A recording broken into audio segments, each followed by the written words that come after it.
Bueno, el día de hoy vamos a trabajar las políticas de la ONU como foro internacional y esta es la segunda parte. Entonces el contenido es la era post-Guerra Fría y la nueva ONU. También vamos a hablar de las misiones para el mantenimiento de la paz o imposición de la paz. La ONU y las intervenciones humanitarias. Vamos a ver la agenda actual de la ONU, Agenda 2030 para el Desarrollo Sostenible. Y por último vamos a ver las críticas a la agenda actual de la ONU. Entonces vamos a empezar con la era posguerra fría y la nueva ONU. La era posguerra fría y la nueva ONU. El triunfo de las democracias liberales sobre el comunismo hizo que la comunidad internacional fuera optimista para resolver los problemas del mundo. Esta es como la premisa. En 1989, la caída del muro de Berlín, la caída del régimen comunista, se pensó que iba a haber más cooperación entre los países a raíz de que ya quedaba solamente un hegemón que es Estados Unidos. La transformación en las misiones de la ONU. De misiones tradicionales basadas en tareas generales de observación a cargo del personal militar, actividades multidimensionales que buscaban velar por la aplicación de acuerdos de paz amplios y ayudar a establecer las bases de una paz duradera.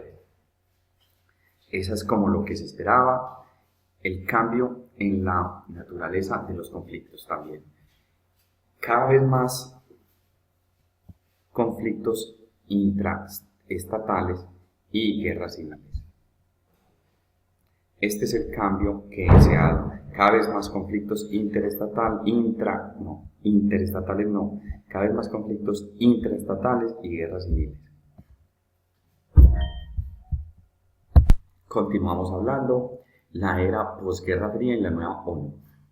El éxito general de las misiones anteriores aumentó las expectativas hacia las actividades de mantenimiento de la paz de las Naciones Unidas más allá de su capacidad de respuesta.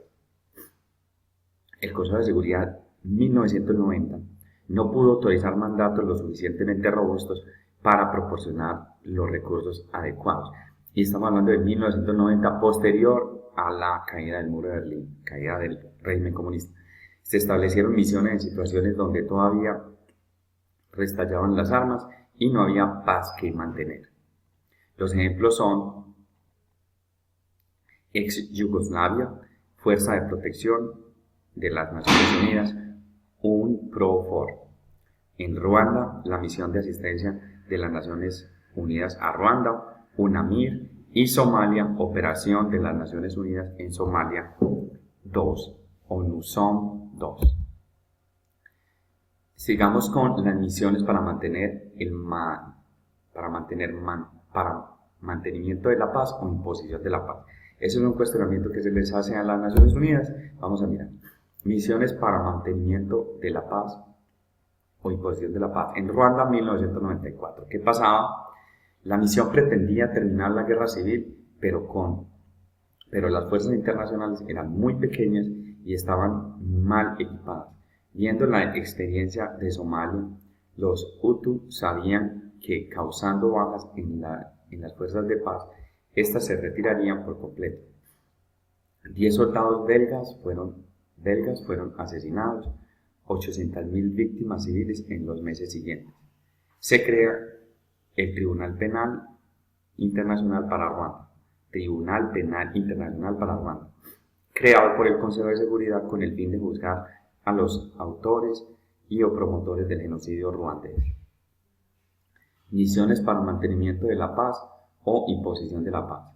Yugoslavia, 1995. Garantizar la desmilitarización de las zonas designadas. Hasta 1993, Estados Unidos y Europa deciden apoyar una misión de mantenimiento de paz de Naciones Unidas. En 1995, Estados Unidos presionó a los aliados europeos para llevar a cabo un ataque aéreo. La respuesta serbia fue tomar cientos de rehenes entre los miembros británicos, franceses y canadienses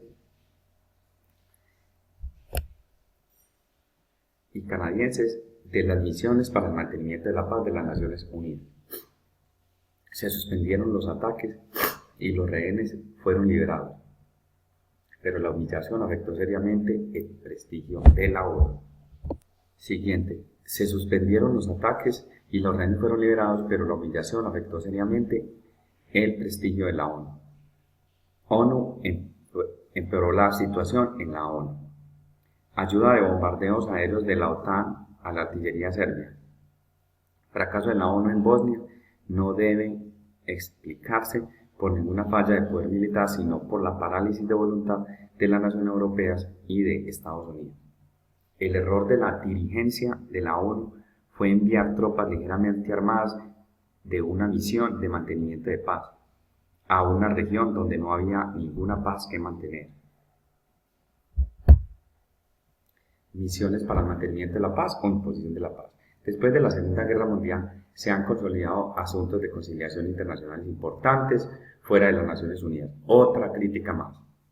El Tratado del Estado Austriaco que prohíbe a Austria tener armas nucleares.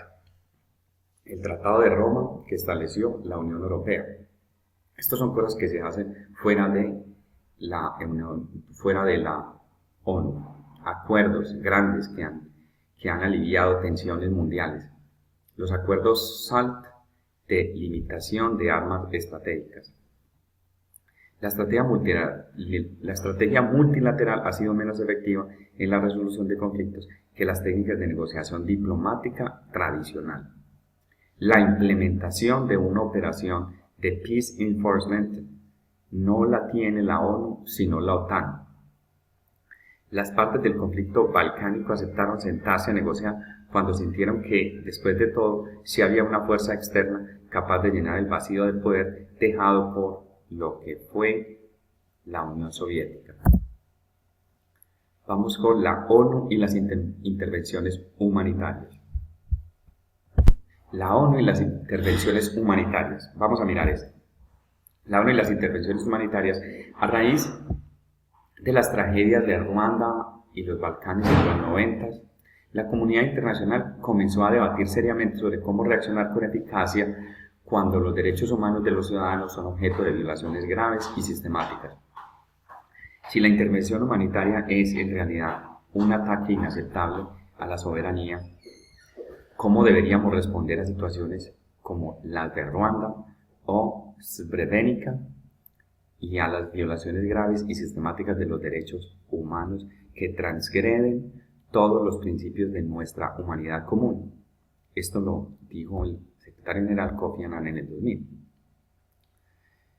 ¿Soberanía de los estados o intervención de la comunidad internacional? Esa es la pregunta. La ONU y las intervenciones humanitarias. Demoras en la reacción ante los primeros eventos de crisis. No se contaba con suficientes capacidades militares y políticas efectivas para evitar las violaciones a los derechos humanos. Las acciones no fueron persistentes ni sostenidas en el tiempo. Los lapsos de intervención y el rol de las dinámicas internas fueron subvalorados. Las intervenciones humanitarias deben tener como socios organizaciones internacionales, estados con capacidades, socios regionales y aliados internos. No se implementaron estrategias de transición para la retirada de las fuerzas internacionales. Esto lo digo. Yo quiero repasar este pedazo. La ONU y las intervenciones humanitarias. Demoras en la reacción ante los primeros eventos de crisis. No se contaba con suficientes capacidades militares y políticas efectivas para evitar las violaciones a los derechos humanos. Las acciones no fueron persistentes ni sostenidas en el tiempo. Los lapsos de intervención y el rol de las dinámicas internas fueron subvalorados. Las intervenciones humanitarias deben tener como socios organizaciones internacionales, estados con capacidades, socios regionales y aliados internos. No se implementaron estrategias de transición para la retirada de las fuerzas internacionales. Vamos con la agenda actual de la ONU. Agenda 2030 para el desarrollo sostenible. Agenda 2030 para el desarrollo sostenible Es un plan de acción a favor de las personas, el planeta y la prosperidad. Entonces, personas, planeta y prosperidad, PPP.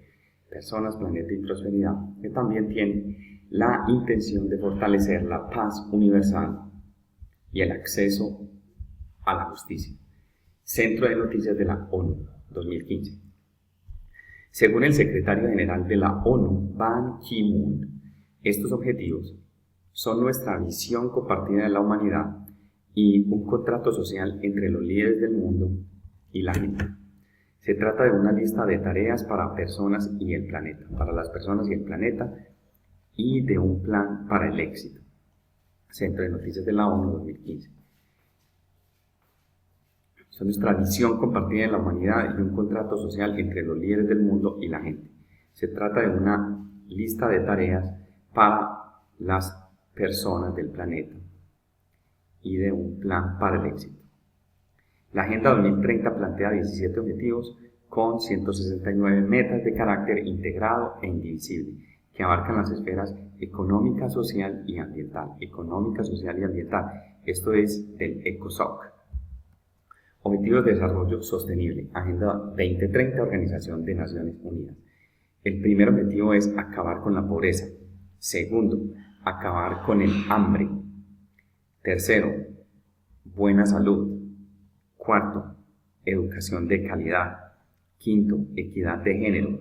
Sexto, agua limpia y saneamiento. Séptimo, energía limpia y moderna. Noveno, buenos trabajos y economía. Octavo, buenos trabajos y economía. Noveno, industria, innovación e infraestructura. Décimo, reducir las desigualdades. 11, ciudades y comunidades sostenibles. 12, producción y consumo responsables. 13, acción por el clima. 14, vida submarina. 15, vida de ecosistemas terrestres. 16, paz, justicia, instituciones sólidas. El 17 es alianzas para lograr los objetivos. La agenda para el 2030, para el desarrollo sostenible. Aspectos a resaltar de la Agenda 2030 para el desarrollo sostenible. 1. Retoma los objetivos del milenio. Incluye 9 objetivos más. Busca retomar los objetivos del milenio y conseguir lo que estos no lograron. Naciones Unidas 2015. Segundo, propone una alianza mundial revitalizada. Invita a la sociedad civil, a la empresa privada y a las organizaciones no gubernamentales, ONGs, a contribuir al cumplimiento de los objetivos de desarrollo sostenible por medio de una alianza mundial revitalizada. Invita por primera vez a combatir abiertamente el calentamiento global y la desigualdad. Plantea por primera vez la acción por el clima como un objetivo global fundamental. Esto es resultado de la introducción del paradigma de sostenibilidad según el que el desarrollo debe concebirse desde 3 dimensiones: la economía, la social, la económica, la social y la medioambiental. Aspectos para revisar de la Agenda 2030 para el Desarrollo Sostenible. 1. Supone una visión prehistórica y errónea del desarrollo. El desarrollo depende de actores e instituciones no estatales, los trabajadores y las empresas principalmente, y también de las políticas locales implementadas por los estados. Puede implicar darle más importancia en la toma de decisiones globales a las transnacionales e instituciones políticas que a los ciudadanos y movimientos sociales. Para evitar este problema resulta oportuno crear mecanismos democráticos de decisión acerca de los problemas colectivos globales. De otro modo serán muy pocos y solo los más poderosos los que terminarán decidiendo sobre el resto. No invita a combatir las causas sino los síntomas del problema. Se debe celebrar que la Agenda 2030 convoque a la comunidad internacional a cumplir los objetivos de desarrollo sostenible. Se debe criticar igualmente que no invite tanto que se ataquen las causas de los problemas colectivos globales como sus síntomas. Y hasta ahí vamos a dejar para discutir las críticas a las agendas actuales de la ONU.